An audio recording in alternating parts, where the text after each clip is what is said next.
Okay, folks, on behalf of Project AIDS International, I'd like to thank you for coming to this press conference. Dr. Wisner, MD, PhD, will be giving an explanation in just a moment on what we're doing here and what he will be doing with our volunteer, who is Kim Freyes, who is an HIV-positive individual. Today, Dr. Wisner will be infecting himself. He will first explain what he will be doing, as well as why he will be doing. Directly after his inoculation, Dr. Wisner will be explaining any questions that you have. There will be a question and answer period. And I would like to take this opportunity to welcome Dr. Wisner.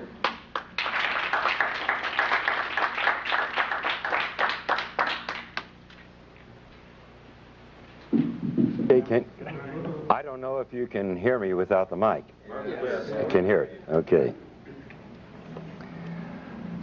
And because I've done this needle sticking several times already, I'm familiar with some of the things that are put into the press afterwards.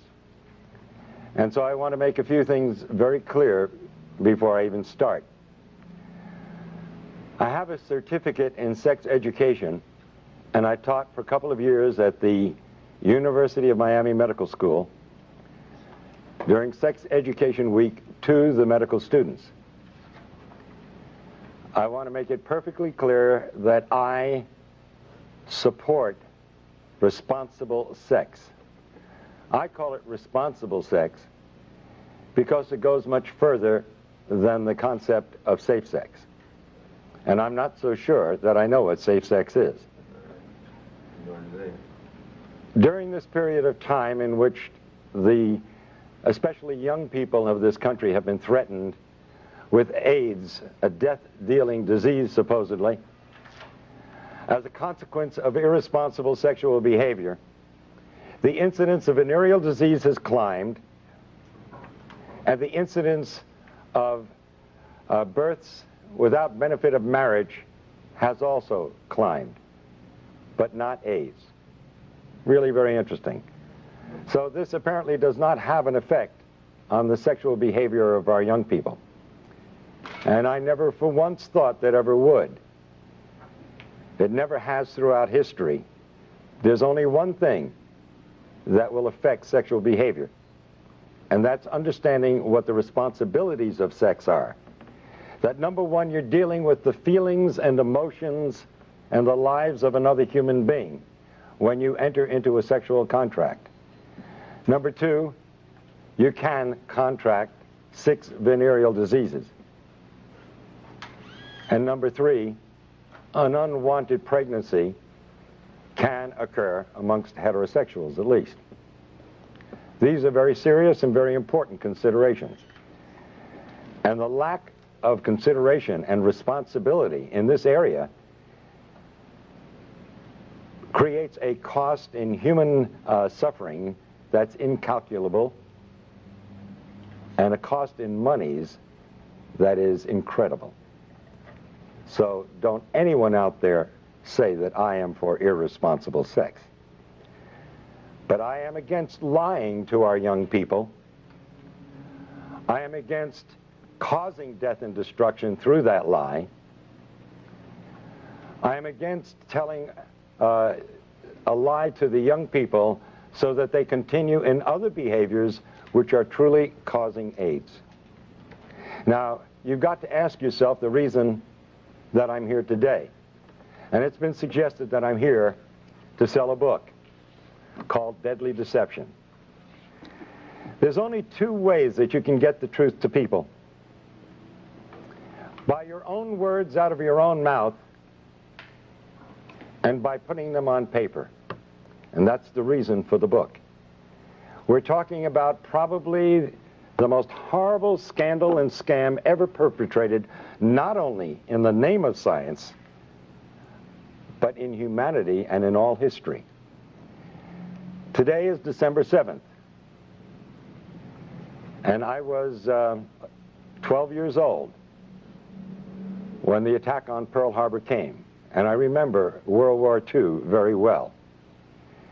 And it's a very significant day today because I see an incredible parallel between what is going on in the so-called AIDS epidemic and what happened in the years preceding and resulting in World War II. The great lie of Hitler. It's amazing. I think he would envy the job being done by members of the National Institutes of Health and even the media, especially in this country. I charge the media with part of the responsibility, and a very significant one, in a current Holocaust that can end up being worse than the one that occurred during World War II. When it was first announced that Dr. Robert Gallo had found the virus that probably caused AIDS, and that announcement was made with Margaret Heckler in 1984 to the press and to the media without one single scientific document appearing in any journal in the United States. And as we know now, without any proof whatsoever that the virus caused any disease. The media picked up on it for the sake of a story. And soon the virus that probably caused AIDS was now the virus that caused AIDS. It was proven in the press and nowhere else.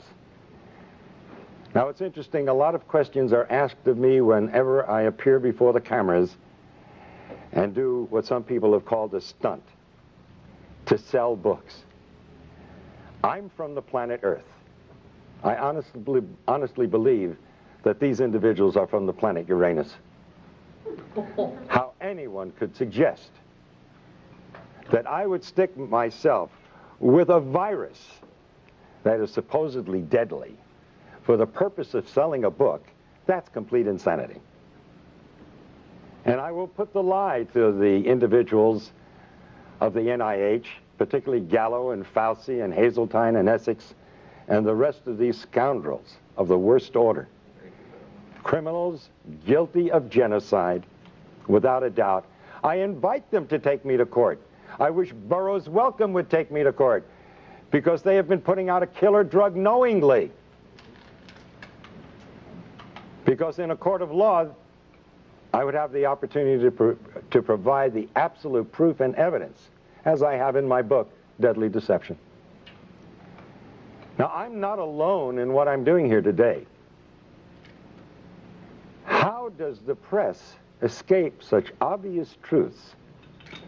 Why would the finest virologist in the world, the most noted virologist, member of our National Academy of Sciences, Peter Duesberg, why would he put his entire career on the line? What did he have to gain? He's already lost his laboratory and his funding. They can't take away his professorship because he's tenured. Why would a Charles A. Thomas, professor emeritus of Harvard, say the same thing? Why would Kary Mullis, who won the Nobel Prize in virology last year, why would he stick his neck out? What did he have to gain? These are the questions reporters should be asking. And in order to sell a book, I would inoculate myself with a virus that supposedly is deadly. Ever think that maybe we all know something that you just don't get? That if you take the virus out of the equation, you have a perfectly understandable disease with a perfectly understandable answer. And I might remind you, in case you are not aware of it, and if you haven't read my book, that we have known what causes acquired immune deficiency diseases for at least 70 years. It's in the medical textbooks. It's there for you to read. Number one cause on the face of this earth is malnutrition and starvation. That's African. Look to the headlines of the October 3rd issue of the London Times, Sunday Times last year. And the inside headlines that screamed across 2 pages, the plague that never was. Speak to Philip and Evelyn Kreinen, who head Partage with an organization of 250 people, their own hospital, their own doctors, their own laboratories, who have lived in the heart of the epidemic, supposedly, or the supposed epidemic, for 5 years. There is no epidemic. It doesn't exist. They are there. They're not some character who goes through from the World Health Organization and says, oh, I've seen the people dying. Of course you have. We all saw them on television in Somalia. What do you think you were looking at? That was AIDS, due to starvation, due to malnutrition. It's no big secret what's causing AIDS. We've known it for 70 years. Number 2 is drugs. And don't just think of street drugs, because the number 1 cause of AIDS today is actually 2 medical drugs. AZT, a drug that was discovered in the 60s as a chemotherapeutic drug for cancer and was shelved because it was too toxic to treat cancer. A drug worse than cancer is being used to treat people who are immunosuppressed. Now let's go back to the other causes of AIDS. So it's not only street drugs but medical drugs, but now 3 is radiation. What do they worry about at Chernobyl and Nagasaki and Hiroshima? But number 4 is chemotherapy. Number 4. The number 4 cause of death of acquired immune deficiency diseases. Chemotherapy. And the most toxic chemotherapeutic drug of all times, AZT, is what they're now using to treat AIDS. And the Concord study, completed last year. Now, can you imagine saying to the world, where was the press? Where are you people?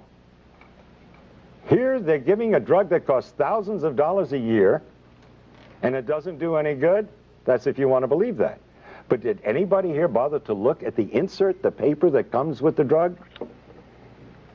It's a DNA terminator. It means it is a terminator, just like the movie. It terminates life.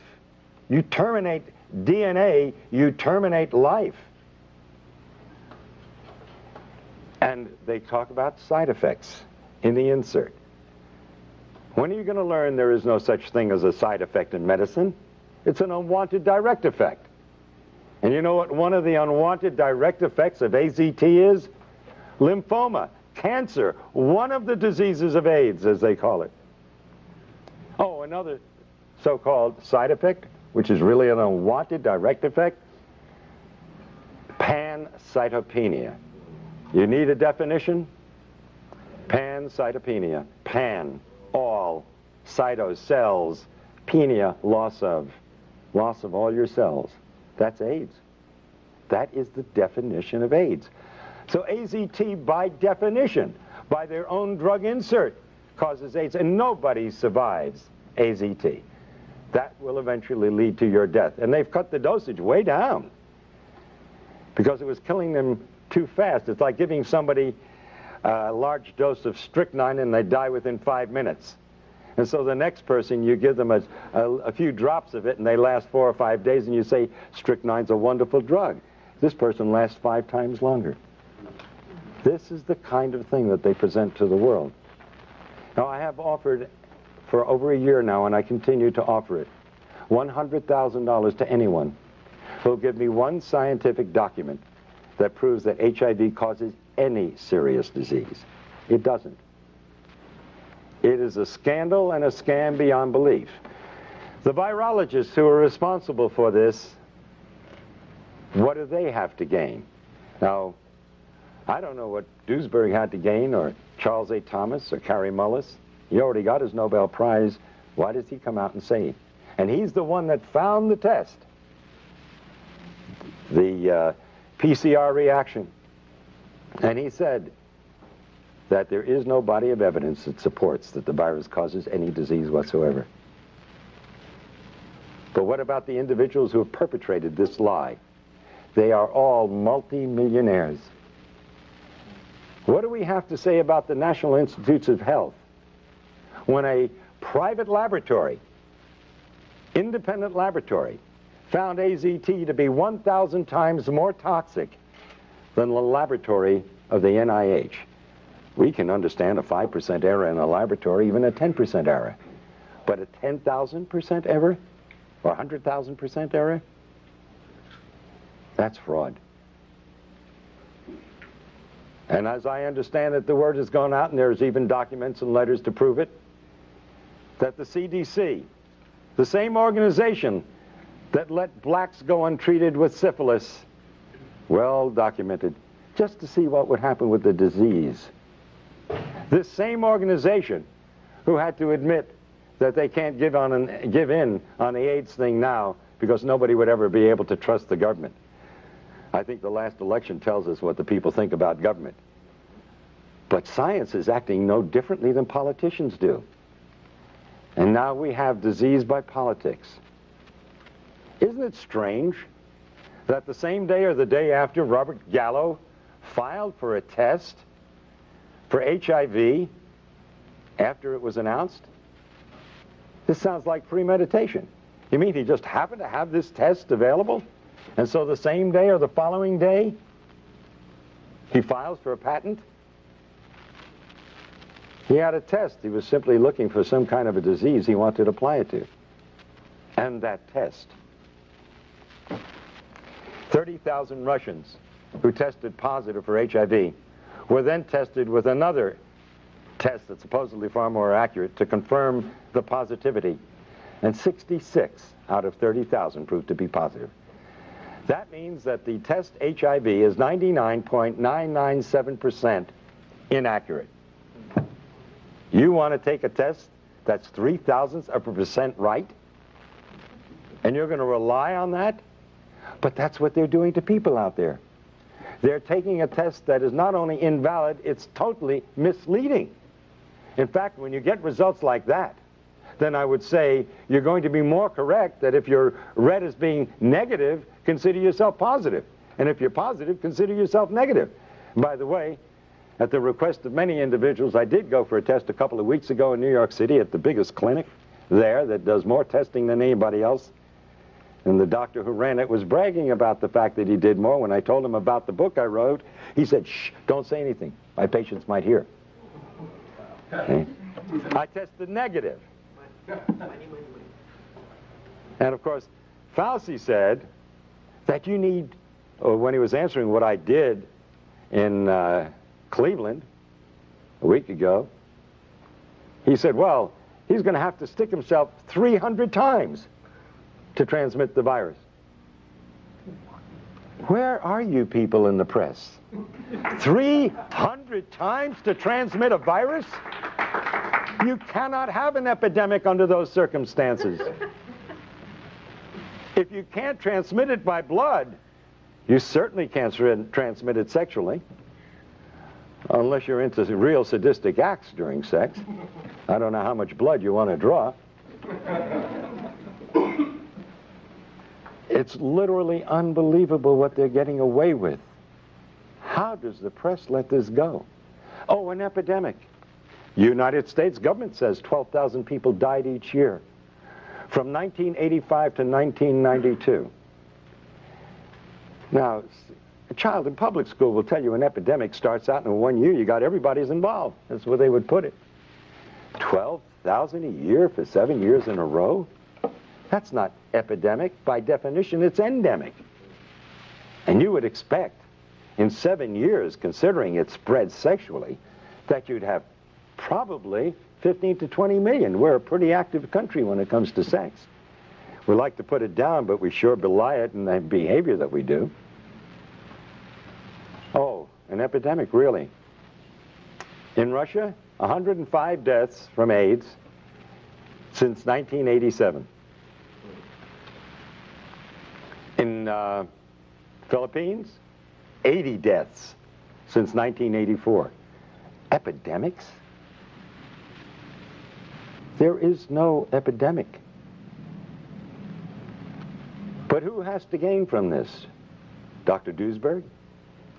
What is he gaining from this? That alone should alert the press to who's telling the truth.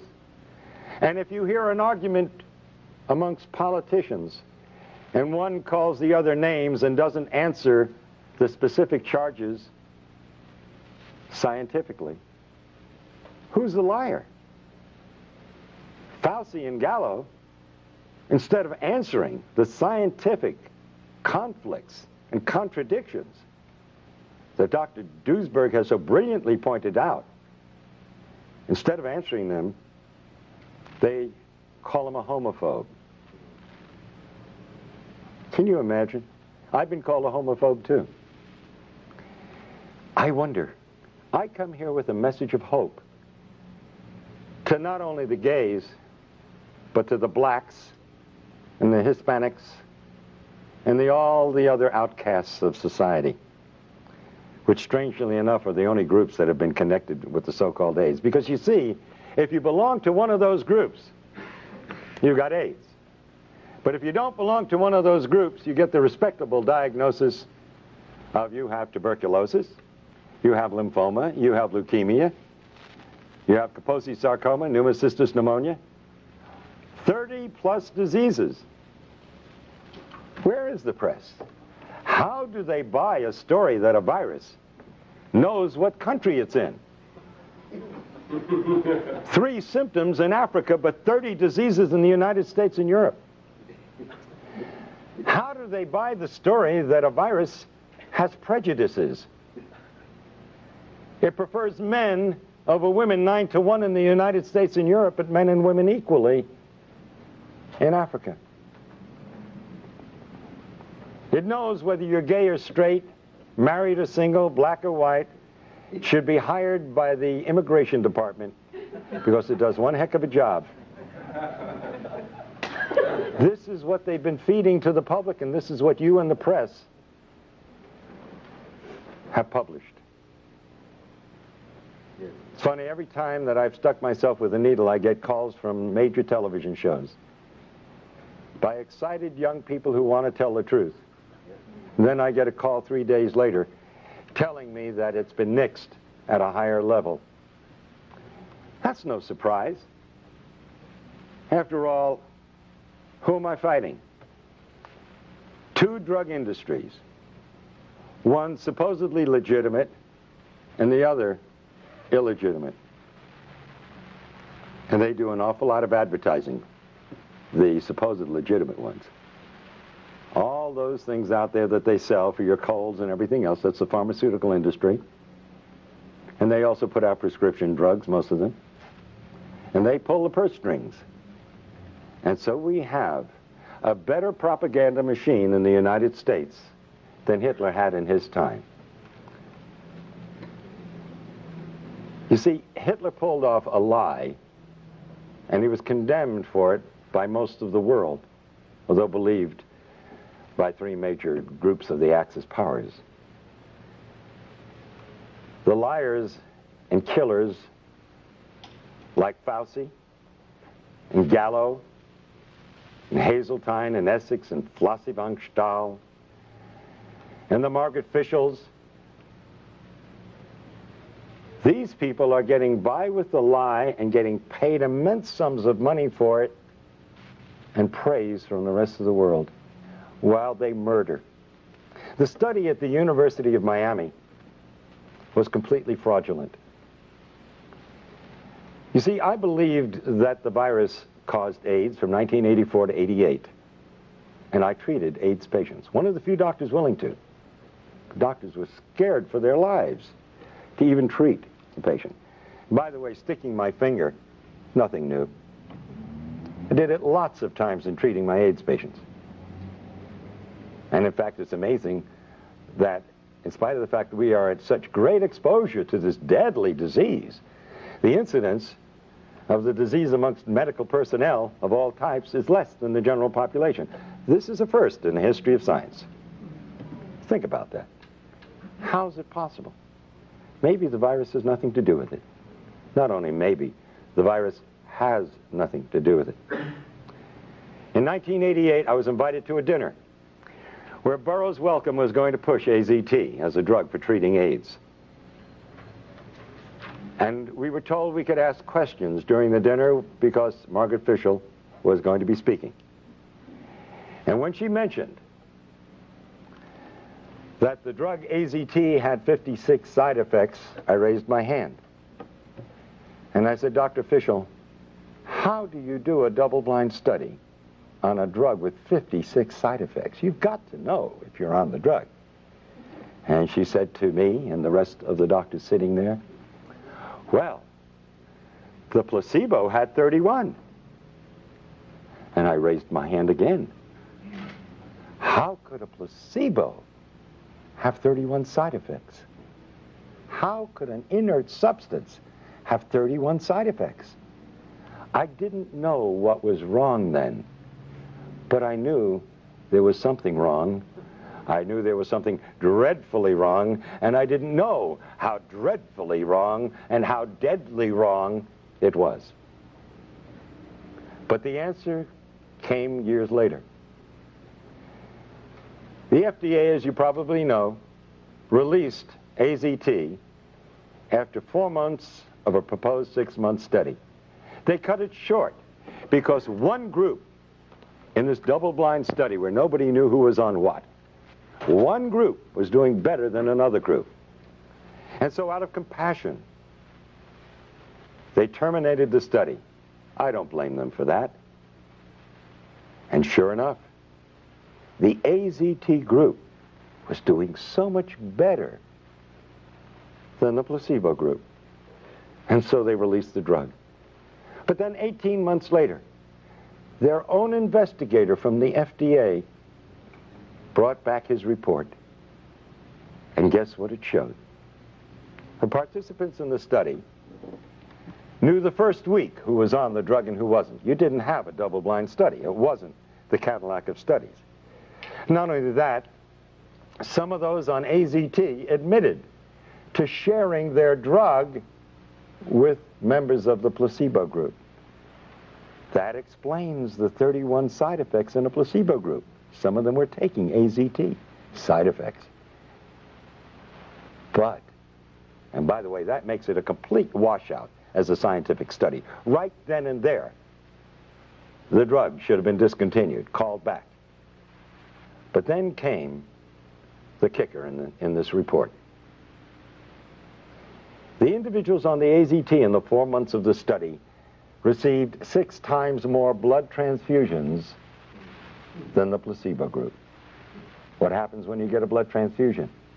You look better, you feel better, and you live a little bit longer. But the most important question and lesson from all of this, you must ask the question, why did those on AZT need 6 times more transfusions in a 4-month period than the individuals on the placebo? Because you're dealing with a killer drug, and you need those blood transfusions to survive, and coincidentally they made you look a little bit better and healthier than the other group. And then after I go through all this, invariably somebody's going to ask the question, so what really causes AIDS? And I had to say it 10 times or 20 times in my book, and I'm going to say it again now. We have known for 70 years why the other individuals in the study died.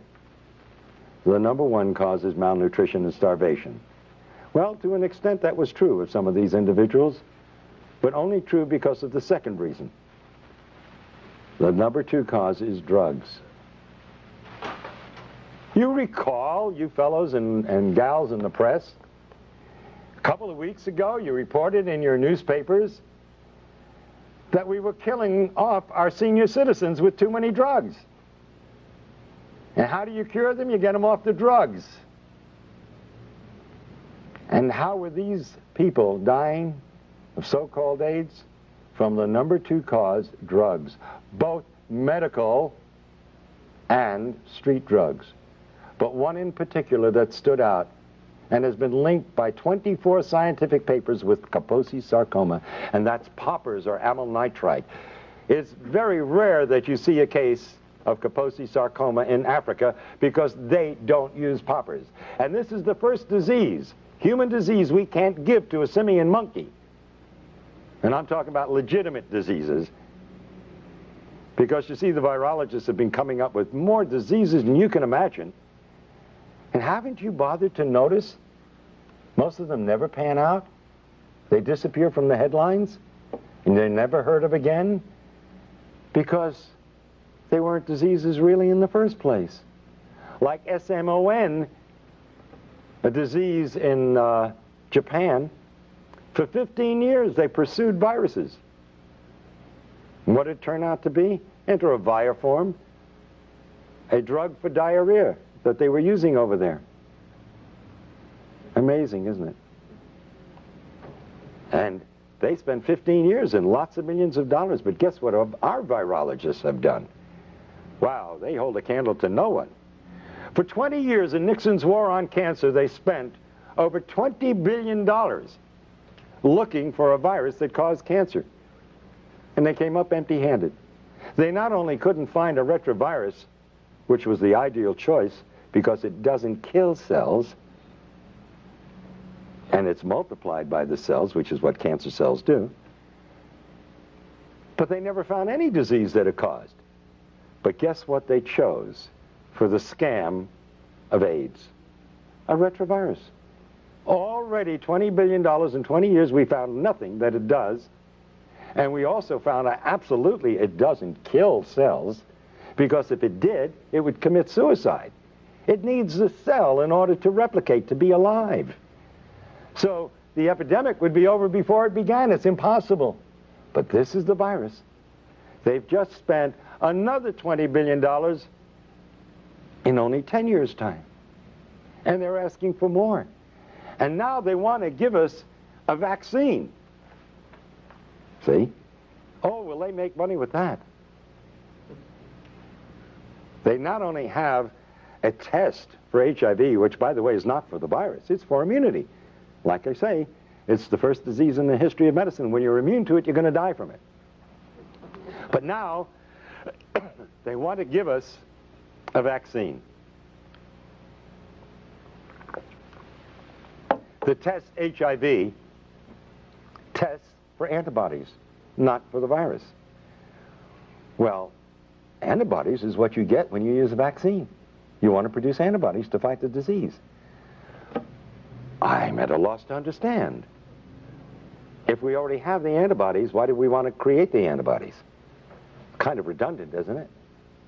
Oh, by the way, if you take these very same antibodies and you put them in Gallo's culture in his laboratory, you just ruined his multi-million-dollar culture that he's making a fortune out of. Because you see, these antibodies destroy the culture. Does the press bother reading? Do they understand the English language? And yet you want to condemn me and say that I'm out for publicity? Well, what is it that Peter Duesberg is out for? He held the reputation, and still amongst honest scientists, as being the foremost virologist in the world. What is Kary Mullis out for? He just won the Nobel Prize. Why does he want to put at risk that incredibly marvelous reputation of being a Nobel Prize winner? Why would he put that at risk? Unless maybe there's still some honest scientists around. Now, what about the rest of them out there? You know, I often ask myself the question, if my children were still in school, and I had house payments to make, and I had to put them through school, etc., would I be doing what I'm doing today? I don't think I've ever answered the question because I'm kind of afraid of what I might answer if I was going to answer honestly. And he who is without sin shouldn't be casting any stones. So I won't cast the stones at the thousands and thousands and thousands of virologists out there who are going along with this scam. Because you see, they would be out of jobs if they dared criticize Margaret Heckler or the heads of the NIH. They'd be out of jobs, and they'd have families that they have to support, and futures that would be down the drain. You don't cross the establishment. And so the lie is being perpetuated by the silence.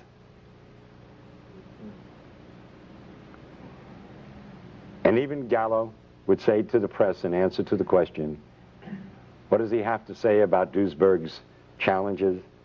And he says, well, if we're wrong, why do so many people believe us? I mean, I could just see Hitler and his stormtroopers saying to the press, if we're wrong, why does everybody do what we tell them to do? Because they're running the show, and you're looking at not just a simple lie of science. In the back of my book, I have the picture of Pedro Tocino of Spain, father of 2 young girls, a hemophiliac. Nothing wrong with the man. But because he received so-called tainted blood, they had him on AZT. I stuck myself to get that man off AZT. I said, if I stick myself with your blood, will it convince you there's nothing to worry about? And Pedro Tocino, now over a year later, is very healthy, having a wonderful life, enjoying his 2 young daughters. But all of his friends are dying or are dead. This is real. And I don't blame those scientists out there keeping their mouths shut because their jobs depend on it. And I understand that exists in the press too. But you've got organizations. And in a way, so do the virologists have organizations. And if enough of the honest ones would stand up and take that chance, if you all stand together, you make a statement. And you can do that in your press associations, even though the people who own the newspapers and the television shows are afraid of losing their sponsors. You can at least keep your dignity. That's the choice you have to make. And that's the choice that I have had to make. I figured that if I didn't do what I knew was right, I'd end up cutting my throat shaving in the morning, because I wouldn't be able to live with myself. And that's the honest, simple truth. I am sticking my finger to bring attention to the current Holocaust, and it's a dreadful one. When you terminate the DNA of a human being, they waste away and die in an inhuman fashion. We all have the right to die with dignity. But if we told them the truth, a lot of them wouldn't die at all. They'd simply get off the poppers and off the drugs. And there's no dishonor in being gay and admitting that you've been on drugs.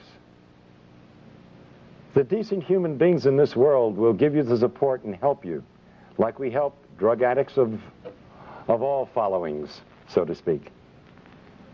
Those that would turn against you have turned against you anyway, because of what you feel and what you are. And there are even some religious groups who have turned against the gays and said it was God's vengeance. How can you believe in a loving God and believe that that God would cause such a terrible disease amongst humans? No, this is a man-caused disease. But we all make mistakes in life. And that shouldn't stop the compassion and the love and the understanding of decent human beings.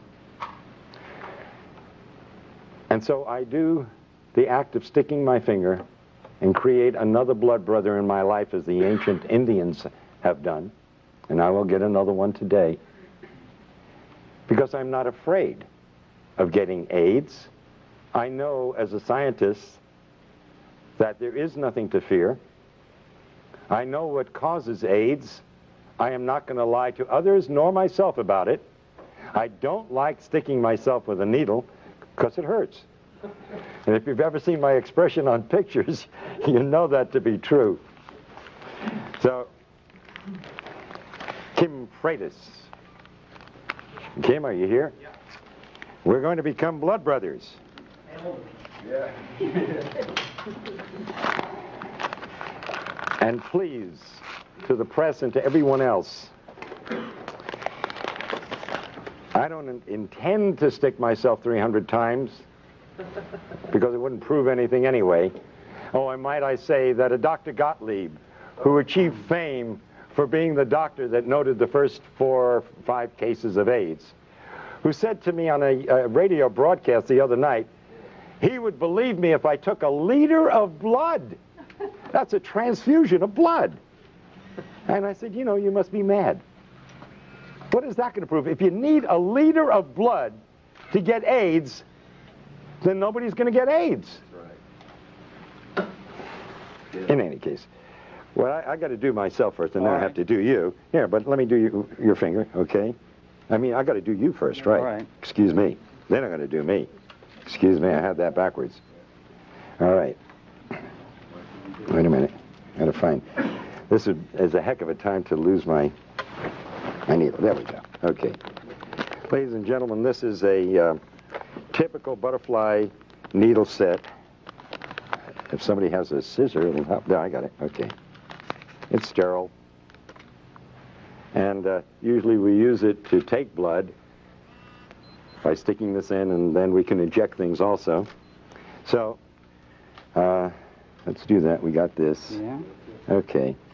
Now I'm going to... let me put my glasses on, okay? Good. I think you'd rather I do that. I got to tell you a cute little story. Shortly after my son was born many years ago, he's now 40, he got some kind of an infection or whatnot, and I spoke to the pediatrician at the hospital. I was an intern at the time, and he said, go home and give him a shot of penicillin. So I took the syringe and everything home, and my wife held Bruce over her shoulder, and I grabbed his little bottom cheek, and I go like this, and I stuck it right into my thumb, so. Careful. You can tell I don't like doing this, never have. Okay. Now we want to get a lot of blood. There we go. Okay? There we go. Now I'm wiping this needle thoroughly in this blood. And I say to my friends Fauci and Gottlieb and Galpin and Gallo and all the rest of those criminals, all right, that this is for the sake of humanity and no other reason. Oh, whoa, whoa. Thanks. And believe me, it hurts. You can move it more.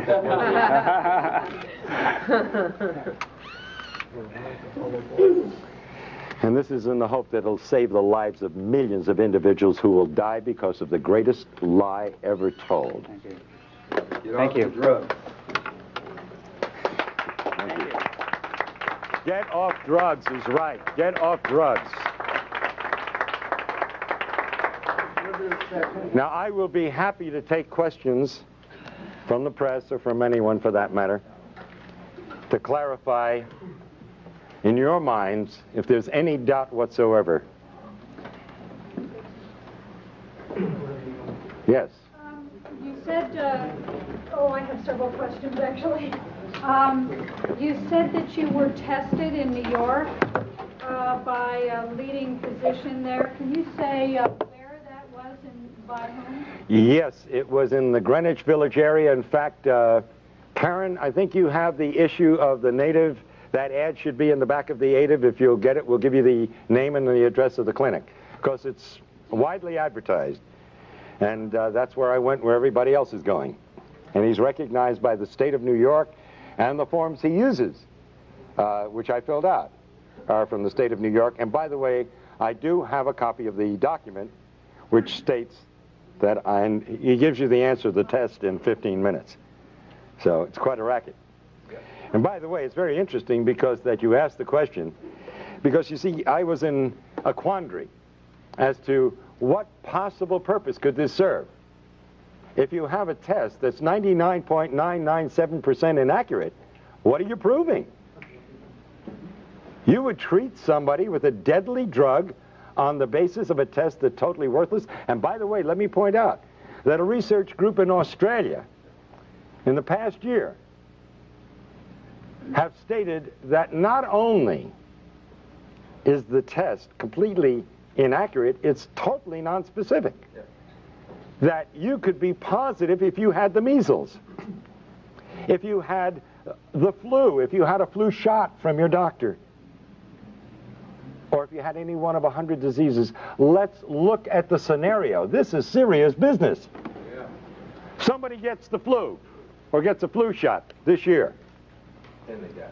But so what you're finally suggesting is that the man that you this prominent physician in Greenwich Village, he in fact said, don't tell anybody about this because I'm making money off of these tests. Are you finally saying to people, don't get tested? I am saying absolutely do not get tested. Would you advise anybody to take a test that's 99.997% wrong?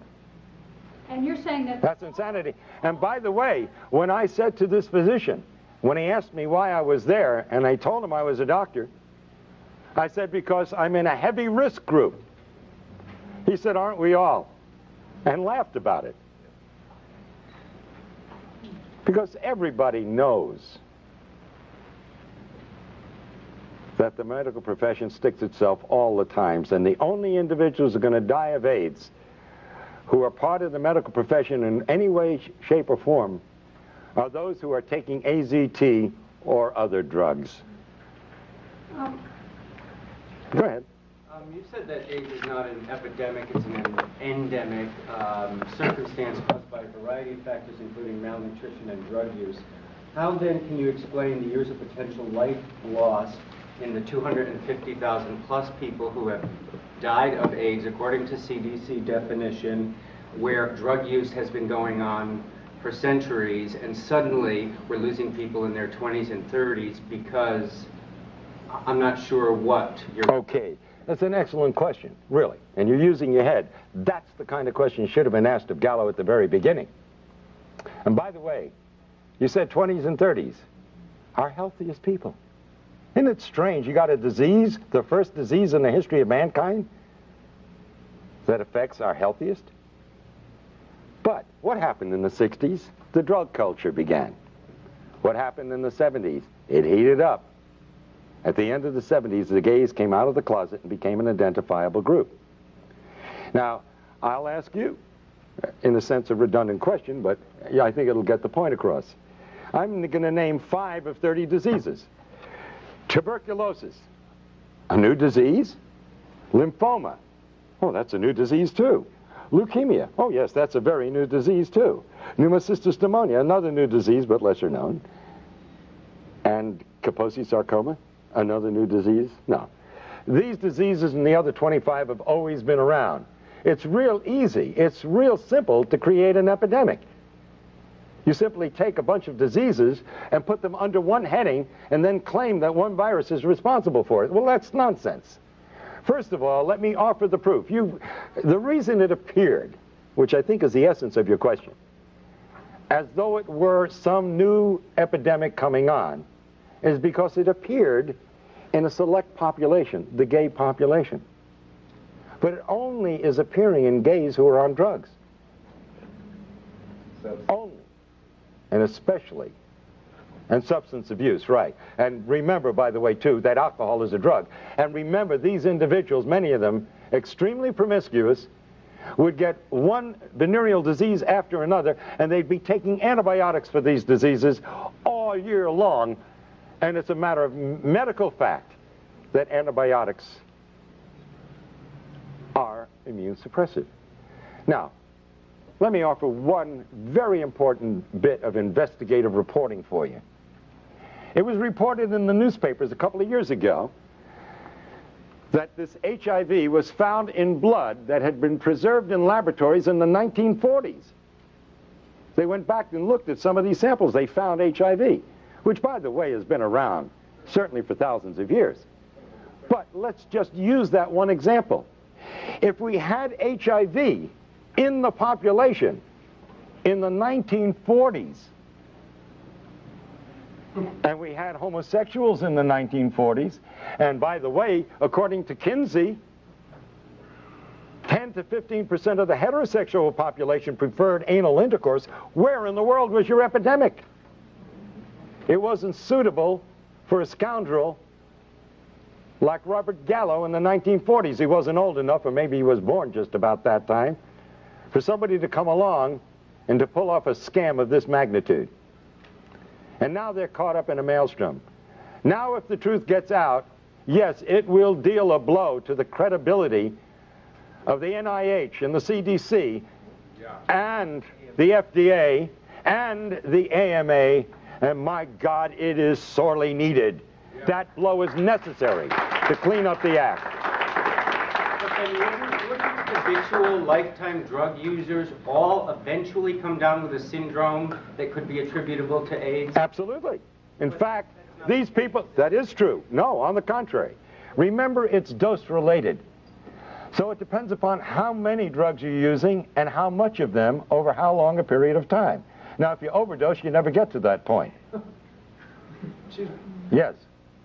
Couldn't the combination of lifestyle practices, of microbial, the best place for microbes are dark, wet places. Aren't bathhouses an excellent place to increase the exponential representation of microbes from around the world? If men who have had sex with 1,000 other men through the year have contact with those same men who themselves are very similar, do you think that that adds an incredible amount of immune suppression that is not suffered by the rest of the population who does drugs or those other things? Do you think that that has... Well, I don't know. You see, the Romans and the Greeks had bathhouses, and there's no evidence that pardon me? Not with ecstasy, MDA, poppers, and all the things that were going on. I agree that MDA and all the rest of these drugs are causing immune suppression. Now, I don't believe that sex itself causes immune suppression, but I do believe that recurring venereal disease will cause immune suppression. But the simple fact is that the virus has nothing to do with it. And that's the important thing. That I am certainly for people having a healthy lifestyle. Absolutely. But let's not get into the idea that this is, again, a contagious disease. You cannot give AIDS to anyone, and you cannot get AIDS from anyone. Yes, Michael Elner. Would you consider the intense, chronic psychological terrorism surrounding HIV and AIDS to be a major cause of what's called immune deficiency? 22 years ago, I urinated pure blood without pain. I knew immediately what the diagnosis was. It was bladder cancer. I cannot fully describe what I felt at that moment. It is unbelievable. It's like taking a crash dive into the depths of anonymity, total isolation, fear, and panic. And all the faith in God, or whatever faith you may have, cannot handle that at that moment. When you start to get your wits together, and if you use your intelligence and then your faith, yes, spirit and mind are wonderful things. What you're saying is true. It's a sentence of death for most people. And immediately, their body metabolism goes into negative phases. Everything becomes destructive. This is modern medical voodoo. If a doctor tells you, you are going to die, I'm willing to bet you're going to die. I'll be the first one to put money on the line and say, the chances are you're going to beat the statistics. You will die because you've been told so. This is American voodoo. I'll get back to you, but let me take someone else. Yes, Dr. Woolner, I really appreciate what you're doing. I've been out here trying to inform people about this disinformation for a number of years now. Robert Gallo, who is a proven medical fraud and a multimillionaire marketing a test, the AMA itself, in its own medical journals in the 80s, have said that these tests are bad science. The microbiologists have said in their own medical texts that this is bad science. These tests do not work. The hematologists have said that this is false. These tests. They say that they have used ozone to inactivate HIV, which HIV, if it's a virus, it's a template or a pattern. So what can it do? I mean, these are just basic medical facts. How is it that this has gotten by the entire population? And the media is pushing this lie. Arthur Ashe, for example, was on 30 pills a day the 3 months before he succumbed, including AZT. How is that not iatrogenics? And how is it that the medical profession can murder 1 million people a year, according to their own study, the Yale New Haven study that came out this year?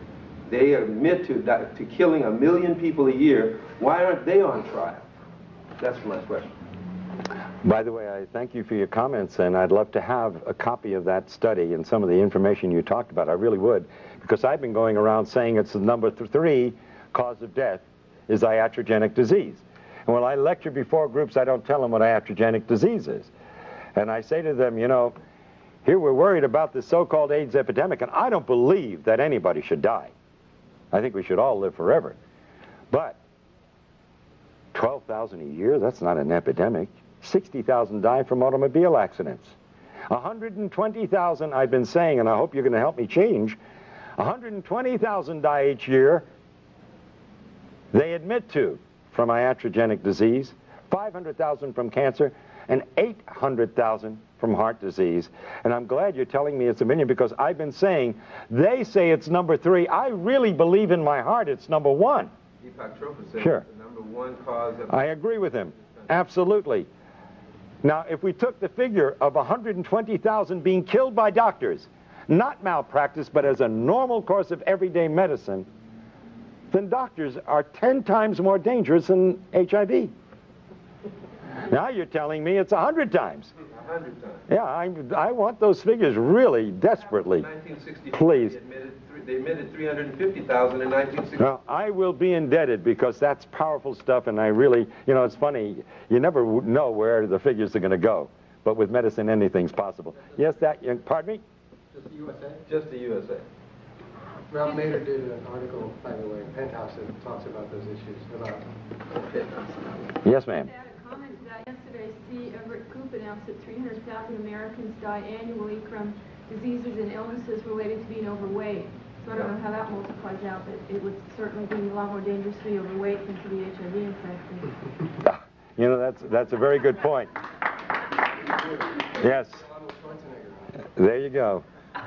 Thank you. That's a very good point. You know, I pick up some marvelous ideas from some very bright people, and I can't tell you how much I appreciate it. I'm going to be using those. Do I have your permission? Okay. Could you give some insight on how this mechanism works with pediatric AIDS? Oh, okay. That is another good question. First of all, I challenge anybody, except there are always exceptions, and the exceptions are, of course, as we know, genetics. And children sometimes born under circumstances where we don't have all the facts, but I would say 99% or better of the individuals born with AIDS, if they actually have AIDS, the mother was a crack mother, was on drugs, no question about it, or had obvious incredible immune suppression for what other medical reasons, as they say. I'm thinking of particular is Elizabeth Glazer, and her child got it from her. She had a blood transfusion before the birth of the first child. It was with tainted blood at Cedars-Sinai. She then passed it on to her child. She passed on HIV. The story, yeah. Okay, let's call things HIV, not AIDS. Right. Now what happened? The child, after about 3 years, got very sick. They didn't know what the problem was. The doctor said nobody knows what it is. They finally did an HIV test on the child, found out that she had it, and then she died. Ariel died. But there's a gap there. They found out she's HIV positive, and then she died. How much time, and what was done in that period of time? I can't answer that question. I mean, listen, I was in the practice of general medicine for a lot of years. I had one of the largest practices in the state of Florida. And I can tell you, I treated a lot of kids over a period of time that got very ill in their first 3 years of life. You mean they had AIDS? The test that they had. Now, they did a test.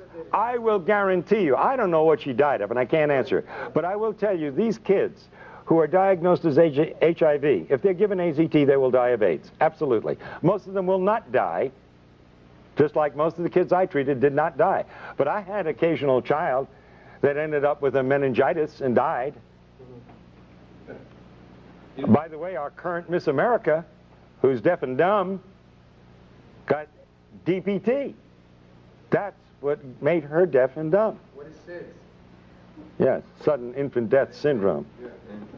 Yes, now we'll go back to you. Go ahead. How do you explain then the T-cell decline in those who have not taken AZT and are not psychologically at effect, you know, don't believe it to be a... Wonderful question.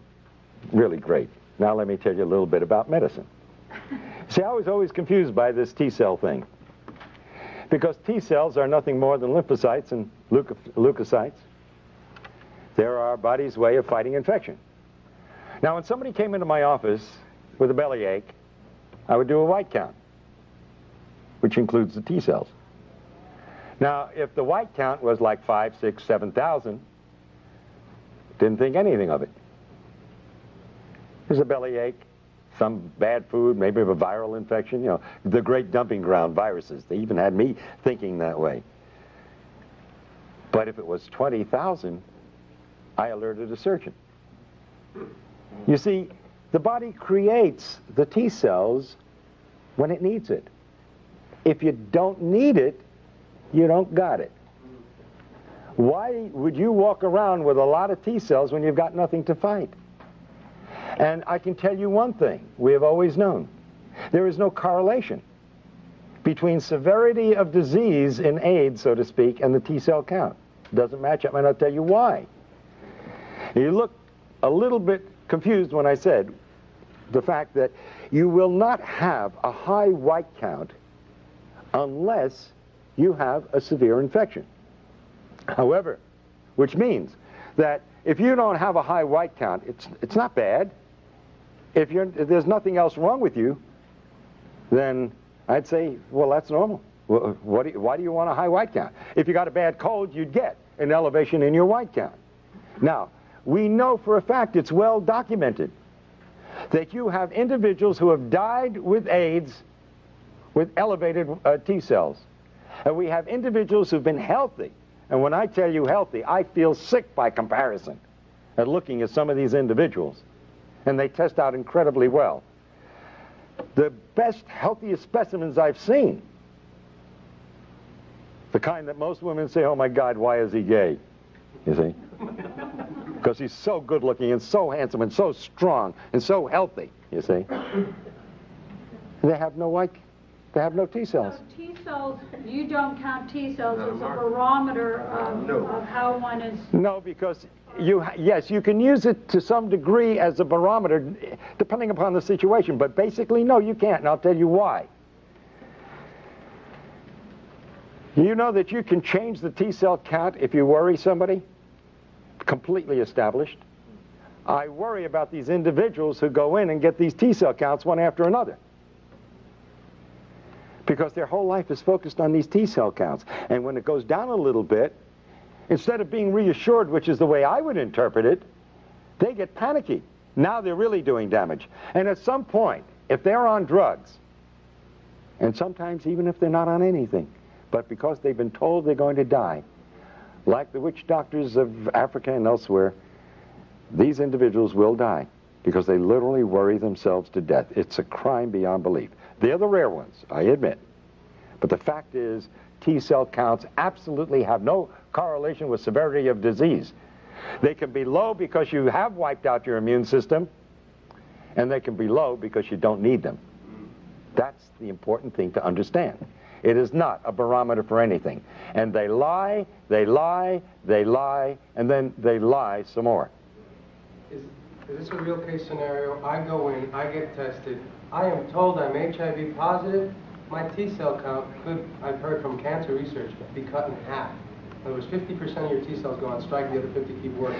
I got news for you. The other scenario can happen too. It can go wild, go way up. Yeah, but if it goes down because I'm told I'm going to die, isn't that enough to get me on AZT? Oh, sure. Absolutely. And once First of all, let me tell you something. The CDC that let syphilitics untreated when they had drugs that could have treated, just to observe, this same CDC has already admitted that between 40 and 60% of the cases listed at AIDS were never even tested for HIV. And not that it makes any difference, because the test is meaningless. So could this scenario also happen? I take AZT, because it is a foreign invader, my T cells will go up. Yes, they initially do. And that's exactly what happens. When you challenge the immune system, which AZT does, you get an initial rise. But then the AZT begins to do its dirty work and suppresses your entire reproduction of your T cells, and eventually it goes through the floor. Absolutely. That is the scenario. Yes, we're going to try to finish one or two more of your questions. You say that HIV is somewhere in this. You say that HIV itself is a harmless tissue. It's an innocuous retrovirus.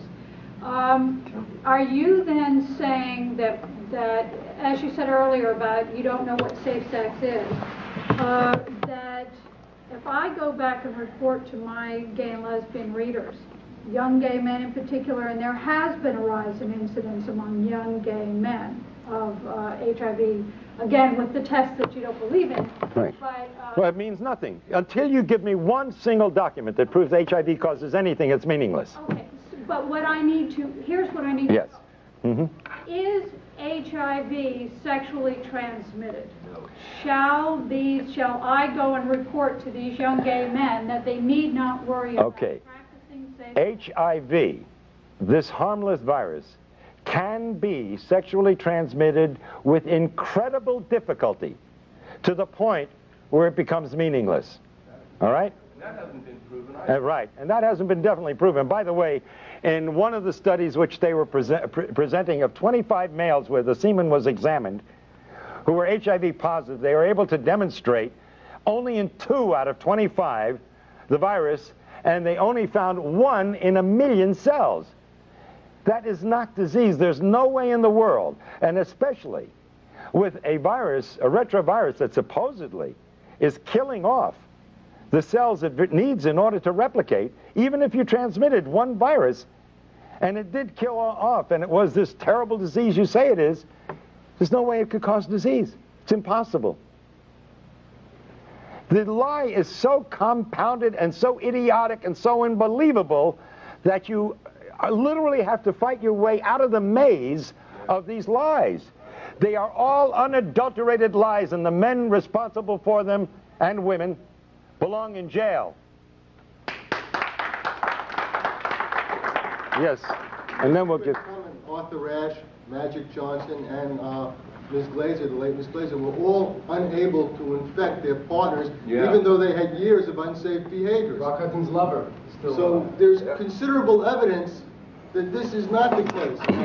You know, they say you have to inject yourself 300 times your IV drug using a given 3 needles to protect them. No one says that the drugs might cause AIDS. And in our experience in New York, but certainly the largest population of AIDS cases, there is a clear-cut thing that anyone looking at it will find. The people using drugs develop the diseases called AIDS, and the people who aren't recover their health. It's that simple.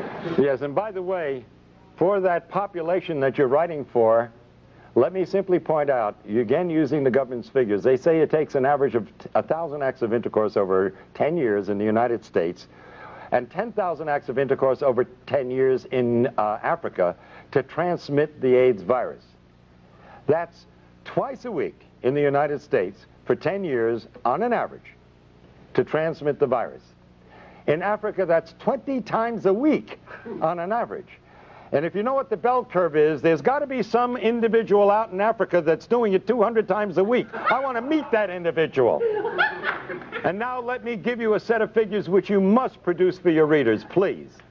The World Health Organization says that the annual conversion rate in the United States for HIV is 1 to 1.5% a year. Now, according to the figures given us by the CDC, there are constantly, for 10 years now, 1 million HIV positives in the United States. Now, that defies all definitions of an epidemic. How does it stay steady at 1 million if this is an epidemic that's going to kill everybody? And by the way, their predictions from 10 years ago were 91% wrong as far as deaths were concerned. Think of that. Now, hold on.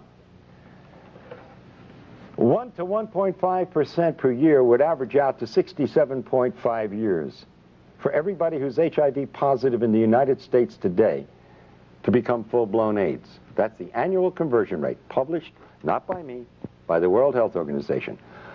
But in Haiti, it's 1/10 that.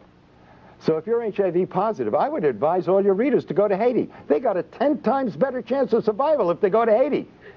Because there it will take 1,000 years for everybody, this is World Health Organization figures, for everybody who's HIV positive today to become full-blown AIDS. But hold your hats, hold the presses, young lady. Tell your readers this, and I quote the World Health Organization. Maybe I should put my hand like this while I say it. But they say that in Zaire, you have 100 to 150 times better chance of survival if you're in Zaire than if you live in the United States. In other words, there, it will take 25,000 years for everybody who's HIV positive today to become full-blown AIDS. Now, I think you ought to urge your readers, all those with compassion and with heart, to take the first plane to Zaire and to stop anyone on the street and ask them, are you HIV positive? And if they answer in the affirmative, I think you owe it to them as a conscientious human being to say, sir or madam, are you aware that in the next 25,000 years, you're liable to die of AIDS? Those are government figures, they're not mine. The ridiculousness of it demands that you print those figures, that they give them to your readers. Isn't it interesting that Africa and Haiti have similar situations in North America and Europe? Although Africa is closer to Europe, you would think that infectious spread would spread closer to the center of the origin. The answer is very simple. Malnutrition and starvation can lead to death, and at a very variable rate depending upon the malnutrition. But AIDS due to drugs is a much shorter period of time. And iodocanol, it's a drug from Ciba-Geigy, or no, LaRouche, I think. They've been injecting people in Zaire and Angola and in Haiti with this iodocanol since the 1970s. And this is a hepatic drug. This kills the liver. And the liver is your biggest filter of your blood in the body. And if you destroy the liver, it has more than 500 functions in the body, then you're dead. By the way, let me throw out, I think, an overall principle to take a look at very seriously from the point of view of disease and death. And this applies to AIDS as it would apply to any disease problem in humanity, and with this I'm going to end. The bubonic plague killed half the population of Europe. The question you must ask and must answer, if you're going to be a rational thinking human being, is why didn't it kill the other half? In the United States, in 1919, 18 million people died of the flu. My question is, why didn't the other 92 million die? The answer to that, and every reporter owes it to their readers, is very simple. The bugs do not cause the disease unless there's a suitable terrain. And so the answer to all disease is not to take a shotgun and blow a human being apart, but to simply prevent the disease to begin with by living at peace and in harmony, not only with your fellow human beings, but with every organism on this planet. And thank you.